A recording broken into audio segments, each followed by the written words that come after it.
welcome. This is the latest Forever Blue podcast. I'm Ian Cheeseman, and it's great to have your company. This is a Manchester City podcast. It's a football podcast as well, if you want to call it that, because we do talk about football, of course. And it's great to have your company. It's free to subscribe. It's free also on YouTube, as you will find this on YouTube. To subscribe there, to ring the little bell, and that will notify you when new videos come up, including the match day vlogs that I do. I just want to thank Edward Mellor, who are auctioneers and estate agents based in Stockport, who are one of the companies that support what I do. So a big shout out to them, particularly to Colin Mellor, who is the man who I've made the connection with and who is happy to support what I do. Let me introduce my guest today. Our special guest is a Manchester City legend, without question. He's the king of all Geordies. He's Dennis Tueart. And we've also got two of our regulars, who are Adam and Amy. So thanks very much to the three of you for joining me. And I appreciate the time that you've given up tonight to spend some time with us. We're recording this on the Monday, the day after the victory by 1-0 down at Brentford. So let me start by asking you, Dennis, just how good Erling Haaland is, because at the moment he seems to be scoring all the goals, and the goal at Brent was something special, wasn't it? Oh, he's frightening. I mean, it really is frightening. He's got everything. He's got his desire, his physique, his touch, and without question, once he gets in that last third of the field, the opposition defenders must be cringing, because he's only going to go one way, and that's towards the goal. There has been a little bit of criticism of him in the past, of not necessarily using his physique as is one of his greatest attributes in quite the way that he should do, but he certainly did that for the goal at Brentford. Do you think he's learning that from Pep to get more physical?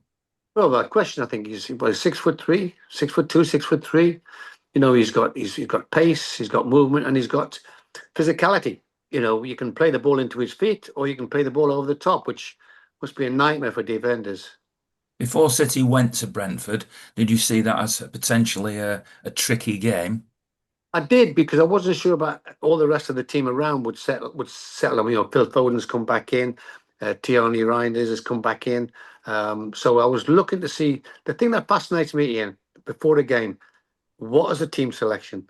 Let me look at the systems they're going to play. And is the system that Pep wants to play, is that conducive to the strengths of the players that he's putting in that team? Were you surprised then that he selected Savinho? No, because we're looking for some width. And obviously, Doku had a great performance last week in the midweek game. And you're looking at he's spreading the load, because obviously he's also an impact player off the bench. Savinho gives you the width, and without question, it gives the opposition defenders, because they have to stretch their back line to cover our wide men, and that obviously opens spaces down the middle for people like Haaland to run into. Well, you've been a player, you've been a director of the club as well. So you know that or probably will know that if a player looks as if he's on the verge of a move to another club and it collapses, you have to bring him back in. And the reason why I asked you if you were surprised about Savinho is that the rumours were that he was about to move to Tottenham, and now he's been given a new contract. So I wonder if this is Pep being very clever in the way that, because his man management seems exceptional in trying to get him back to the confident version that we saw in some of the games last season. Well, if I was a coach or a manager of a club or directors, I would love other clubs to be wanting to buy our players, which means we've got something that the opposition want. And it's a question of learning from Jim Cassell, who was my academy manager when I was a director. You've got to look after your assets. And if you've got good assets in the club, you've got to make sure they've got a value in the club. And that's if it means giving them an extra year or two, because if you sell them, you've still got an opportunity to negotiate a good price for them.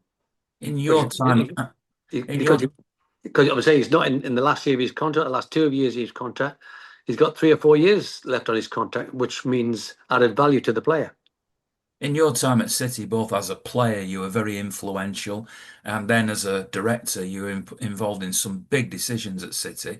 Do you miss not being a player and a director and just being an observer on the outside? I love being an observer, because I like to see how people are looking at the different situations. Because I sit afar in my position in the stand, watching the game or watching the news and reading the newspapers of what sort of policy, what plan is in place.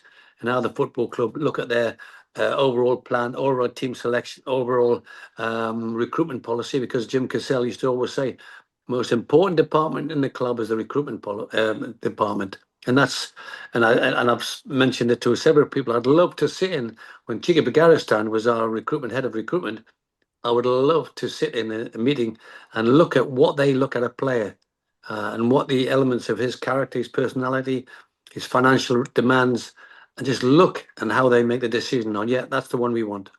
I'm assuming, therefore, with Hugo Viana now taking over that role, that there might be a slightly different direction. Does it? It looks to me as if he's gone for quite young players in the way that he's building at the moment. Well, I think that's nowadays because of the financial commitment now, the wages now. You've got to develop the player from a young age, and it makes no difference whether you're my generation or anybody's generation.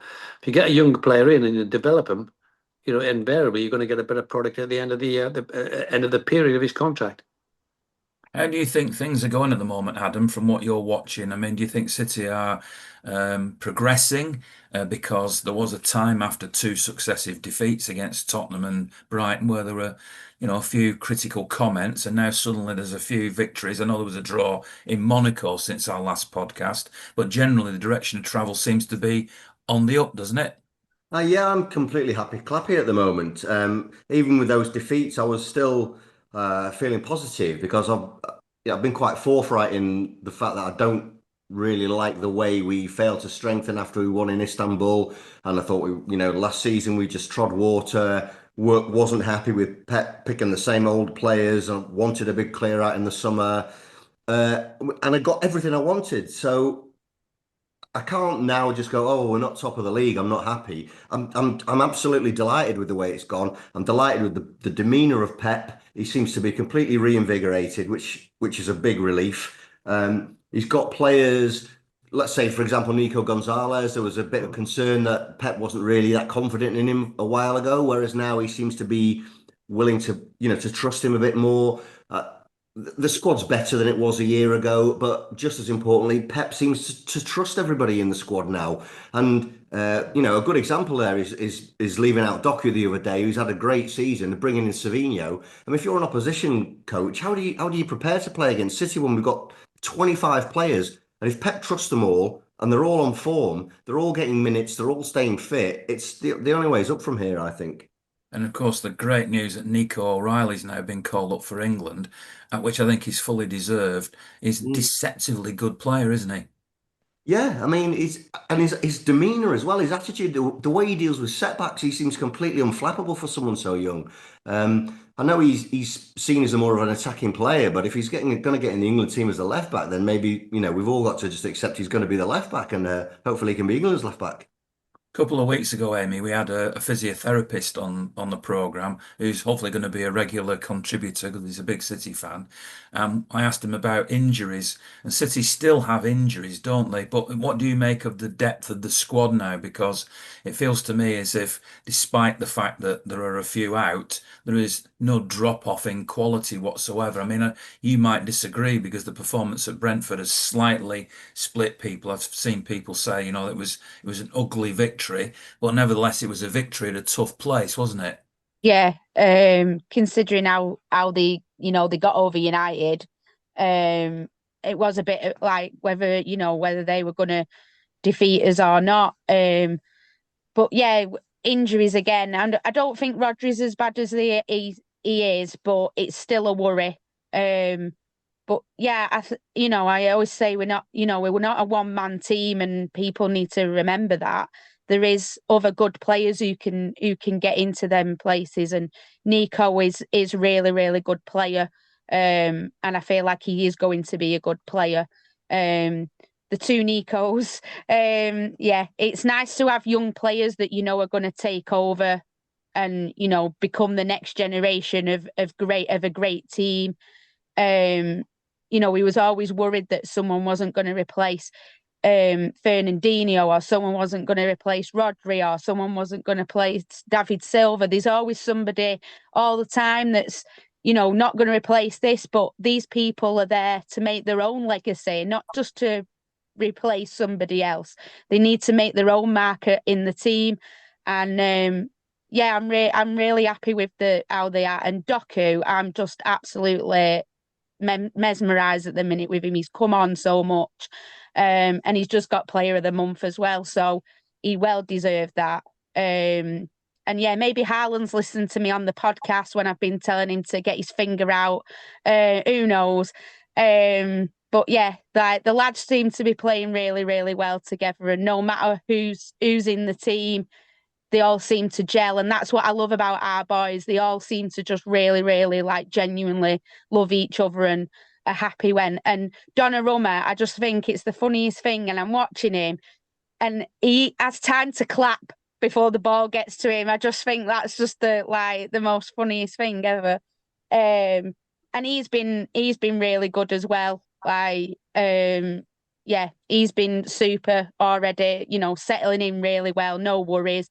And I feel like I'm not as stressed, because like the boys are doing well, goalkeeper's doing well, everything touch wood is going all right so far.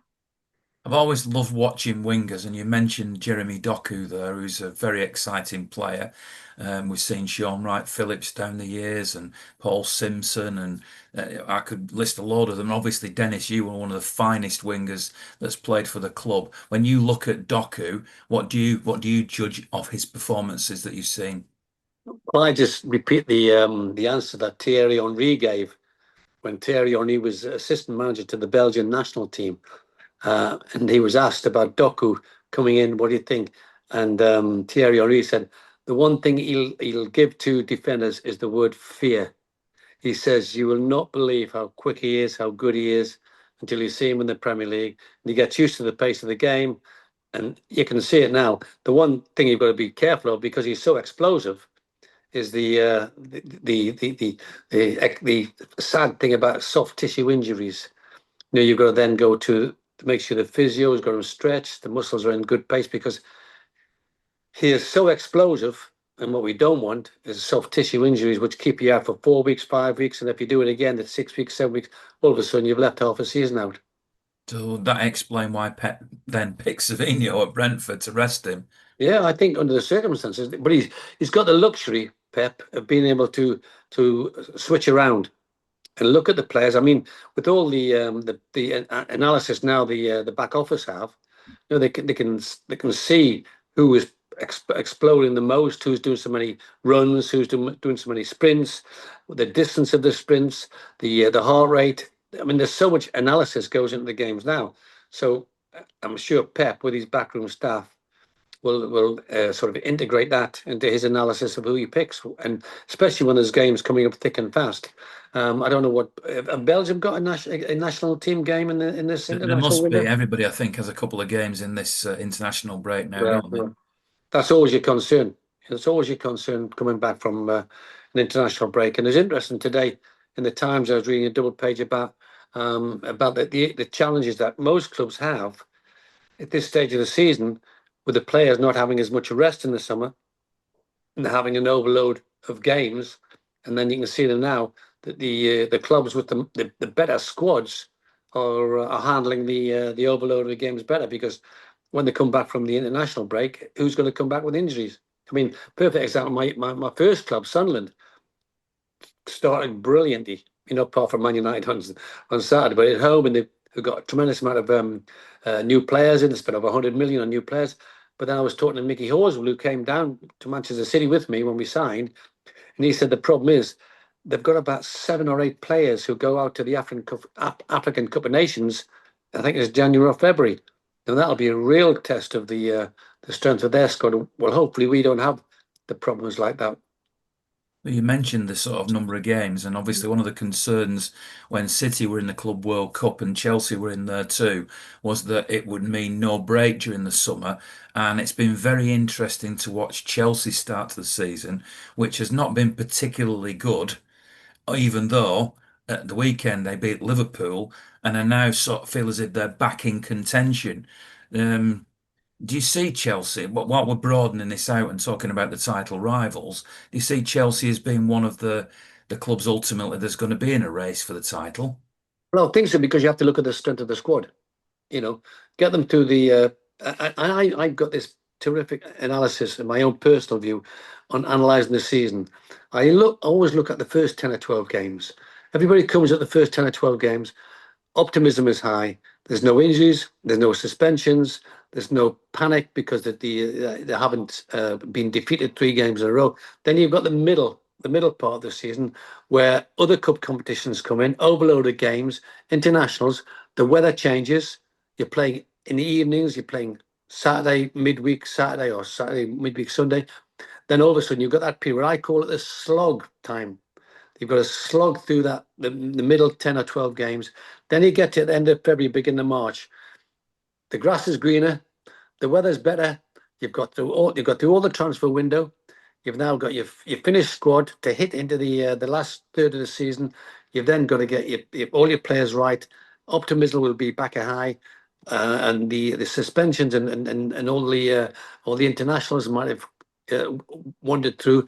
But then you've got what I call, hopefully, if you're in the top 3 or 4, you're building on momentum, because you've got momentum in the dressing room, on the pitch, in the stands with the fans watching you, in the press box. Then all of a sudden you've got a different attitude to the last third of the season, and that's if we can get to sort of mid-March and beginning of March, mid-March, with in the top 4 or 5. I think we'll make people think. Adam, you wanted to come in? Yeah, I 100% agree with everything that Dennis has just said there, and I think it's absolutely Pep's blueprint. I'm pleased about that. I'm pleased about that, mate. I'm pleased you agree with it. I've been very, very upset that my wise words were being disregarded. No, not at all, Chris. I think Pep agrees too, because in this is his absolute blueprint. He brings us in with a very light pre-season. He shares the minutes around in these early months of the season. He's trying to keep everybody fit, everybody happy. Everybody's always smiling in the autumn. And it's after Christmas, he then takes stock of what's the rest of the season. And as he gets nearer and nearer to the end of the season, as the quarterfinals and the semi-finals start arriving, that's when he refines down his first choice 11. And that's when he goes for it. And that's like the home stretch. But in these early days of the season, he's just keeping the whole squad rotating, trying to keep everybody fit and everybody happy. And that's why I don't care if we're 3 points off the top or top. It doesn't matter now. What matters is where we are at Christmas and how he takes us on after Christmas, I think. Yeah, when you've got because the FA Cup comes in January, of course. You've got the League Cup earlier on. You've got the FA Cup, and you've got the Champions League. So you've got those games, and that what I call the middle bit, the slog bit. It really is a test of the management to manage the team of the squad and who's available, who's not available. I mean, you've seen it over the years. Clubs who've been a bit short on squad numbers suffer in the middle part of the season. Yeah, but we've got players, hopefully, like Marmoush, Cherki, who are not around at the moment. But someone like Cherki, there's no pressure on him. If he does come in and have a few minutes in the next month or two, there's no pressure on him if the rest of the team's playing well. Yeah. But hopefully, come December, when we really need all the numbers, he's fit and firing and he's hungry. I think it's also, you mentioned Marmoush, which was not discussed in the first 20 minutes, but it's going to be very important because Erling Haaland will not play every game this season. He's going to be either rested or he's going to be injured, or there's going to be issues and Marmoush can play that forward player. Slightly different style, but he can play that. We've seen it before when he stepped in for Erling Haaland before. So that's crucial. That was the only one concern I had when Marmoush got injured. I'm thinking, I hope Erling Haaland doesn't get injured, because it's going to be me or you playing up front, and that's a real challenge. Well, Amy, do you see the main title contenders, Arsenal and Liverpool at the moment? Because they surprised me that they've just lost 3 in a week. I don't watch their games with the intensity that I watch City, I have to admit that. But nevertheless, I've seen enough of the highlights to think, well, what's going on here? And I've heard Liverpool fans want Salah dropping and everything. What have you made of it all, Amy? I'm just happy, to be honest. No, I like, everybody has a drop off, don't they? And I've heard someone saying about Arne Slot's like one trick pony, and that, I've heard but it's fans though, innit? Everyone expects, everyone thinks they're entitled all the time, and our fans are exactly the same. they were all slagging Pep off and everything because we didn't get trophies and all this sort of stuff. Whereas us, like, old school ones are just like, oh, well, it's fine, it's all right. But the younger ones, they're not used to not having a trophy. Like some of the children and stuff, that's all they've ever known throughout their life so far. So, but yeah, I just think it's like, for us, it's good. I'm glad they're dropping points. It's beneficial to City at the end of the day. You can always quote Mr. Mannering from Dad's Army.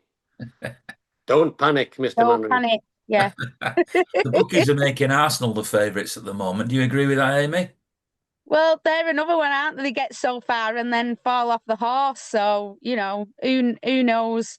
So, as long as we're sitting pretty at the top at the end of the season, I don't really care about anybody else. Yeah, in all seriousness, I think Arsenal will be on the biggest challenges to the Premier League title. I think Arsenal will be, unless Liverpool bring in one or two defenders in January, because they've had a few injuries in there. And he's been switching around his back four. I mean, Slobosly played right back on Saturday, so that's, or was it Saturday or Sunday, whichever. So that was unusual. I don't think that's his best strength. I mean, I personally was surprised Salah stayed. That me personally, I thought he might have gone. Would you stay for £350,000 a week, Amy? I'd sit on Pep's knee for all that money. Like, honestly, So would I.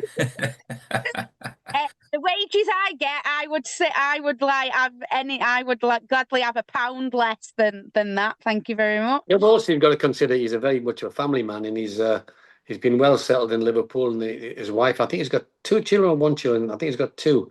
They're very settled, and that's important from a footballer. And I've been there before. You want your family, especially coming the last 2 or 3 years of your career, you want your family to be settled. And when I came to Manchester City after New York Cosmos, we had 2 children very quick, 80 and 82. I retired in 84. We had another one, 87. So I was looking to make sure that I had a very settled family location.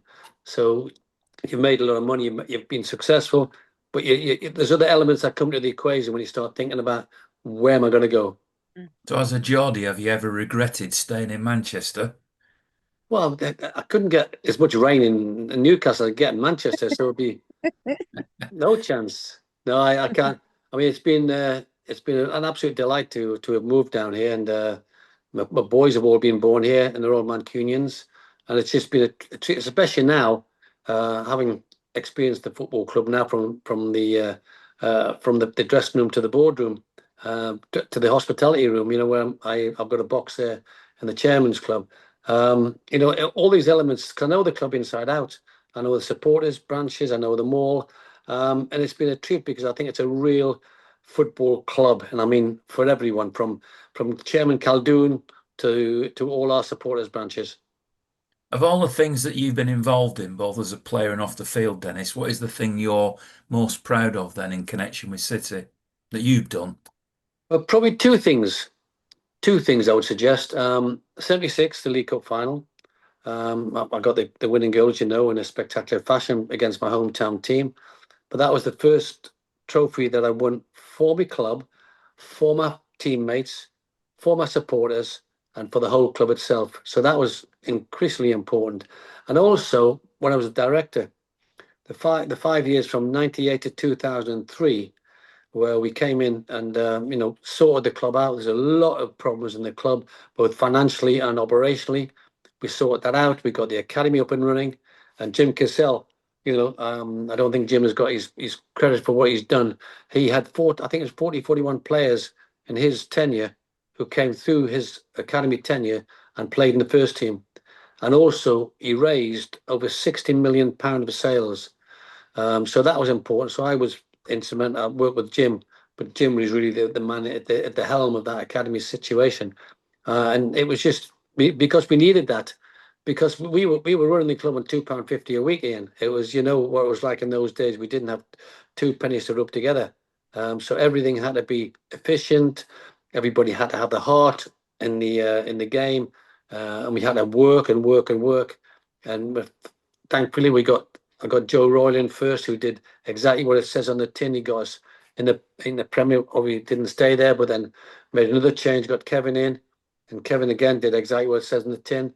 So the one thing I really wanted was to get in the stadium in the Premier League, and I always remember on the test event at this new stadium when we played Barcelona. I'm sure you remember it. I think we had about 34,000 people because it was a test event. We couldn't have the full capacity there because it was just testing the systems in the stadium. And the two sides, Barcelona and Manchester City, were walking out of the tunnel line by line.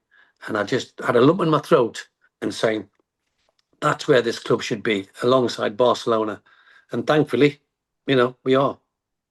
Well done on your part, and thank you very much for on my behalf, and I'm sure for lots of other people. All right. With due respect, I had a lot of support from the supporters because we went out, as you know, because you came out with us a few times to the supporters branches, and we went face to face with them, and we told them that we had problems, we've been mistakes making, but we needed to have their support to drive the club forward. Both financially and in an operationally side of it. And they give us great. They had patience. They waited. They didn't jump down our throat because we lost 2 games. They had patience, and that was critical. That was critical for us to turn it around. They were exciting days, those, Dennis. You've got a lump in my throat now. It's worth me saying as well, by the way, I've been invited out to Dublin branch's 50th anniversary dinner this coming Saturday, Lovely. with Andy Morrison and Joe Corrigan, David White, Ian Brightwell. That'll be some celebration, but I'm sure you've been out to Dublin branch as well, Dennis. Yeah, we've done them all. I think there's a young lad called Tueart. I think his parents named him after me. Now he's been to the ground before, and I couldn't believe it. I think his name's Tueart. First name's Tueart. I can't get my head around it. Well, it's good to know that the brand, if you want to call it that in modern parlance, but the entity that we love, which is Manchester City, has now been going so successfully in all quarters of the earth. Yeah, really, absolutely. Well, you see, it's great because Joe now is chairman, and he's continuing what we started in those early days in the mid 90s, 2000s, with a relationship with the supporters branches, and that was critical. That was really absolutely critical. If we hadn't had the support of the supporters in those five years, we would never got anywhere near it. Well, whilst we want to accentuate the positive, if I can get the word right, is there anything when you were in your director's role that you felt you missed out on or regretted or something like that? Is there anything that is still there in the back of your mind, think, oh, I wish I'd done that, I wish we'd got him or whatever? Well, I wasn't instrumental in buying players. What we were looking at, making sure that the club was operational and things within the club. I mean, with due respect, we had a lot of people who were freeloading on the club, and that's the one thing that really, really irritated me. And I came in my business was affected because I was spending so much time. When John Ward asked me to become his nominee on the board, him and David Macon. And you must give those 2 guys credit as well because they were instrumental in the early days. And I said, how many? What does it entail being your nominee on the board? And David said, just once. John said once a month. Once a month. It was 3 days a week. I was out at supporters branches. I was at games. I was at academy games, and that just affected my business, and my business turnover was affected. But it was something I wanted to do because I wanted to give something back to the club, which I loved. And I was delighted that I was able to do so.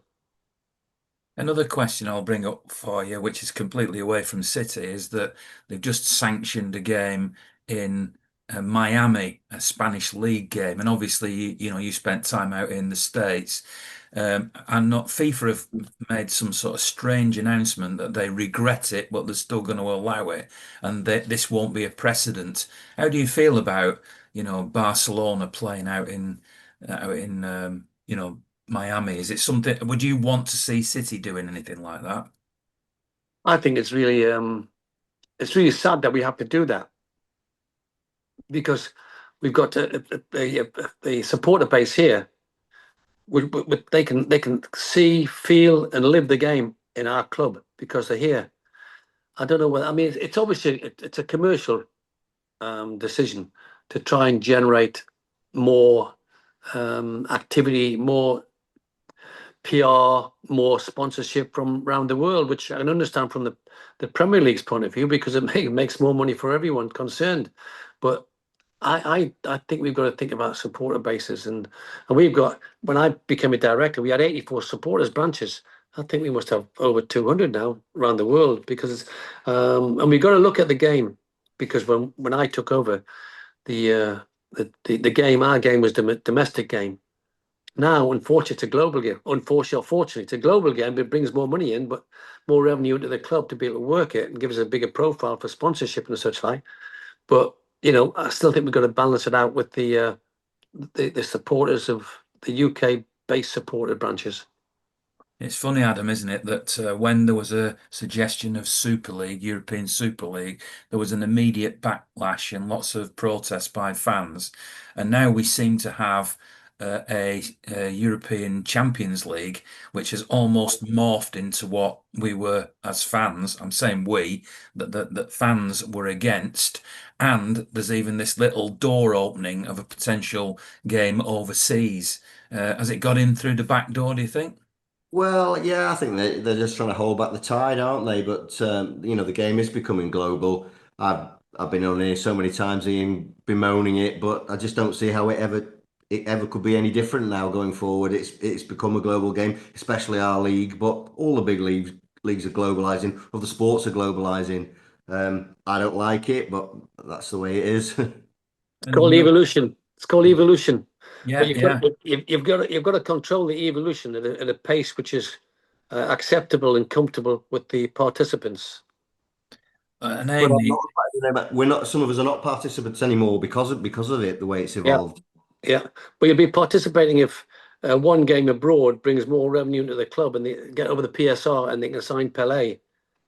So it's one of those situations where it's give one and take one. You've got to understand, if you want the best players in the world, you've got to pay the best players, and you've got to pay the highest fees. Now, how Yeah, are but you you going to can get the pay highest fees? You haven't 100 got. grand a week and not 500 grand a week. That's my opinion. Well, that's the issue. That is the issue. But when you're in a global market, if we don't pay him that, he goes somewhere else who'll pay him it. Mm. have you got any thoughts on this, Amy?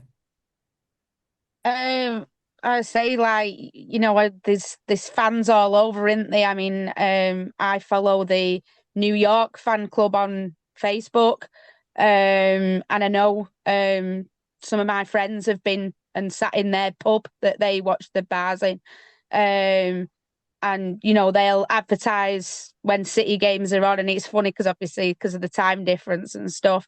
But yeah, but obviously we have a team in America, don't we? We have we've got teams everywhere now that the Sheikh and everyone have got hold of. So we are going to get fans from all over. I know years and years ago when we was at Main Road, we had a Norwegian fan club anyway. So that was from what I remember, and I was thinking, God, Norway seems really far away, like, because when you were little, like, that was really, really far away. So, and I know that they came over to Main Road and like to watch, but that was the only abroad fan club that I knew from being a kid. But yeah, we've got fan clubs everywhere now, Yeah, and yeah. and we've got fans everywhere, and I know that we always say it on Champions League night. I mean, where I sit, because not many people go to the Champions League, I will get people sat next to me who I don't normally see on a normal match day game. We unfortunately, it's come to the point where, because we've got the likes of Haaland and Mamouche and players from other countries, their people from their country will start supporting our team because their player is playing for us. Yeah, So yeah. we'll have Belgian fans, we will have Norwegian fans, we will have Egyptian fans now because of Mamouche. So yeah, we are going to collect all these other fans because of Yeah. the players that we've got that are playing for us. Yeah. How many English players played for us against Brentford? I'd have to think about that to work it Yeah. out, but you obviously know the answer, don't you? Well, Phil Foden. Yeah. You got another one. O'Brien. O'Reilly. Yeah. Sorry, Orion. All right. Riley, I mean. Don't know Yeah. why my brain's gone today, but O'Reilly, yeah. I think that supports Amy's observation there. And if you want that, I mean, when I was at New York Cosmos, I had 13 nationalities in my dressing room. 13. I could swear in 5 languages. I was going to ask if you can speak all those languages. Did you pick any up? I could swear them. I could swear the 5.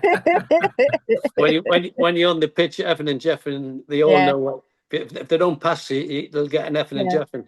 I mean, the F word's like global anyway, isn't it? So Oh, in the everyone days when knows you were that word. when you were playing for New York Cosmos and in the NASL, I came over and watched you actually in '79 because you were such a hero of mine. And my first ever trip to New York, Franz Beckenbauer was in that team and 60,000 at the old Giant Stadium, which is now the MetLife Stadium. I know it's been modernized since then, but back then everybody was saying it'll take off in America, and it's took a long time for it to happen. It's sort of took off now, hasn't it? Yeah, it has. I think the big problem there you had because Warner Communications owned the New York Cosmos, and they were pumping money in right, left, and centre, and there wasn't many other clubs could match the investment, and because the profile of the NASL wasn't global, you couldn't get all the best players to come. I think Trevor Francis went to Detroit. Johan Naisons came to meet with me in New York Cosmos. Franz Beckenbauer, Carlos Alberto, Giorgio Canali, the big Italian centre forward. So there wasn't a big draw for all the other nationalities to come in on it who are world stars. Question for you, Amy. I know you're a South stander. It looks like it's going to be March now when the North stand opens. And from what I've heard, there'll be some rail seating, as they call it, in the middle of that stand. Would you be tempted to move into that new stand, or will you want to stay where you are? I like where I sit, but I know a few people around me have been attempted. I think it's more of the fact of like when they're coming in, when they're parking up and stuff. But when I get a lift, me and my dad get a lift in with my mate. We've actually moved onto that side where the Co-op Live is. So technically, it would be easier to go on the North stand. But I would only move if the people who I sit with move, because obviously we've built like a big friendship and stuff. But yeah, I do like my little South stand, and it's nice up there. But yeah, it's I would feel weird if I moved, but yeah, for the moment I'm staying where I am. And I know you, Adam, you're a little bit disenfranchised at the moment. Would there be anything that would tempt you back? Could that new stand tempt you back into the stands and to become a match going fan again? No, my days are done, and I'll watch on the telly from now on. Really? Yeah, yeah. I tell a lie. I mean, I've been to a couple of games this season, but I won't be a regular match goer like I used to be.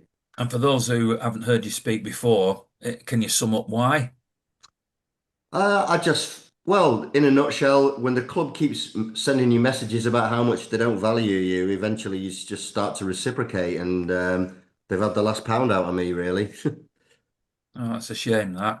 Um, Obviously, we're in an international break, so I'm going to finish the podcast by asking you all. I'll leave Dennis till the end, of course. What you do in an international break then, and how you cope with it. And Amy, I know you love pop music, and I'm sure you've got your Take That ticket for when I have. they appear at the Etihad next season. I have. Um, And I'm what, actually in my South stand. I'm actually sat in my stand. so what do you do now for the next 2 weeks until City return against Everton? I just get on with my life, to be honest. I do I'm back. So as you all know, I've been doing criminology with the Open University. So I'm starting my last year. Woohoo!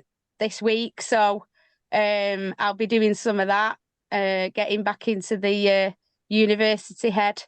Yeah, just normal day-to-day stuff, really, like the boring old shopping and things like that. But yeah, yeah, it's a bit boring, really. I mean, I do like watching England, but I'm not like invested in England as I am in City, whereas like I'll only watch the big games with like England and stuff. because it does get, some games are so boring. And if none of our play, I'll be rooting for Nico anyway. It'd be nice to see. It's good that he's been called up. But yeah, I just don't do general normal stuff instead of waiting to go to City. I must admit, Adam, for me as a match-going fan, having these international breaks during the season, I quite like because it gives you a chance to not have a game every 3 days for a while. I can't imagine what it must be like for Pep and the players to have that intensity one after the other. Even as a fan, I value it, and I don't know if anybody's noticed this, but we always have 3 international breaks in the first half of the season and then one in March. And next season, they're only going to have 2 in the autumn, and one of them is an extended one that allows for 4 international games and 2 successive blank weekends in the Premier League. That's going to be quite different, Adam, isn't it? What are you going to do during this break? Yeah, I mean, well, a bit like Amy said, I'll just get on with my life, walk the dog, talk to my family, do all the things that real people do, I guess.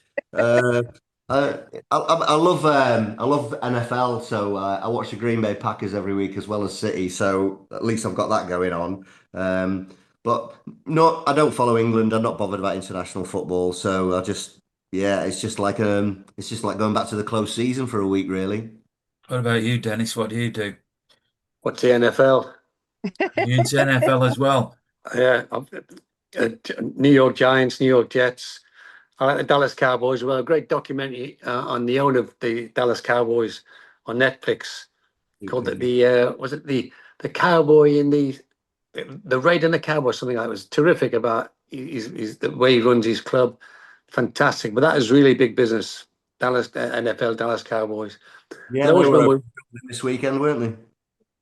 Yeah, I missed the game. The Dallas Cowboys were playing. So the Giants, or was it the Giants were playing the Dallas Cowboys? I can't remember.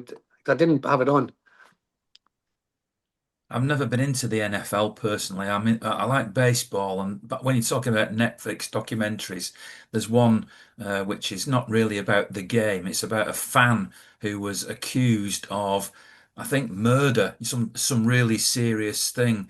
And the only reason that they were able to prove his innocence, spoiler alert, was because they had him on The CCTV game. at a game at the Yeah. Dodgers, which it's just a great documentary. I forgot the name of it, but He, if you he, can he see, wasn't with anybody else's wife, though, was he? no, no, he wasn't. No, Only I happens at Coldplay concerts. think he was with his daughter actually at the game. But anyway, yeah, seek that out if you've not seen it. Anyway, Dennis, thank you very much for your time. No To problem. Adam and to Amy, and of course.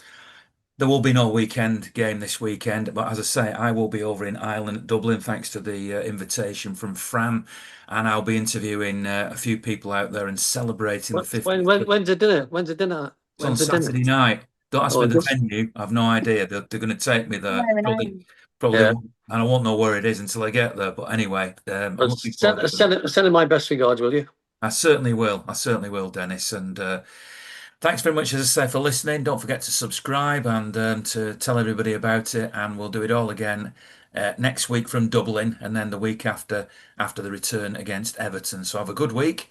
And if you only remember one thing from this podcast, remember this: it's great to be a Blue.